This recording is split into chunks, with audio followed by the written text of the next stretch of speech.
ईरानी पहलवान नावेद अफकारी को फांसी की सजा दे दी गई। नावेद अफकारी पर साल 2018 में सरकार विरोधी प्रदर्शनों में हिस्सा लेने के दौरान एक सिक्योरिटी गार्ड की हत्या का आरोप लगा था, जिसमें उन्हें दोषी ठहराया गया और शनिवार को फांसी दे दी गई। इस सजा का काफी विरोध हो रहा था, बावजूद ईरानी सरकार ने अफकारी को मौत की नींद सुला दिया। ईरान के दक्षिणी राज्य फारस के न्याय विभाग के प्रमुख काजिम मौसावी के हवाले से पीड़ित परिवार की इच्छा के मुताबिक कानूनी तौर पर नावेद को मौत की सजा दे दी गई। अफकारी पर हसन तुर्कमान की हत्या का आरोप लगा था, जो एक वाटर कंपनी में सिक्योरिटी गार्ड की नौकरी करते थे। हसन पर हत्या के साथ ही अन्य केस भी चल रहे थे और अगस्त में सुप्रीम कोर्ट ने उनकी रिव्यू पिटीशन खारिज कर दी थी।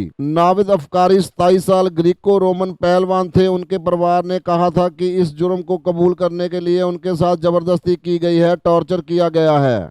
उनके वकील ने भी कहा कि उनसे जबरन स्वीकारोक्ति कराई गई, वरना उनके खिलाफ कोई सबूत नहीं था। हालांकि कोर्ट ने उनके वकील की हर दलील खारिज कर दी। उनके परिवार ये भी आरोप लगाया कि अफकारी को फांसी पर लटकाने से पहले उनके परिवार से भी नहीं मिलाया गया, जो कि कानूनी तौर पर जरूरी है। नावेद अफकारी की सजा के विरोध में 85,000 एथलीटों की अगुवाई करने वाले वैश्विक संगठन ने ईरान से सजा पर रोक लगाने की मांग की थी और कहा था कि ऐसा करने पर ईरान का खेलों की दुनिया में बहिष्कार किया जाएगा। इसके बावजूद अफकारी को फांसी दे दी गई। वहीं अमेरिकी राष्ट्रपति डोनाल्ड ट्रंप ने भी अफकारी की सजा रोकने की अपील की थी, जिसे ईरान ने अनसुना कर दिया। ईरान में साल 2018 में गिरती अर्थव्यवस्था और सरकार की कठोर नीतियों के विरोध में जोरदार विरोध प्रदर्शन हुए थे। इन विरोध प्रदर्शनों में अफकारी भी शामिल हुए थे। ईरान ने इसके पीछे इजराइल और अमेरिका को जिम्मेदार ठहराया था। माना जा रहा है कि इन्हें विरोध प्रदर्शनों में शामिल होने की वजह से अफकारी को मौत की सजा दे दी गई। हालांकि पिछले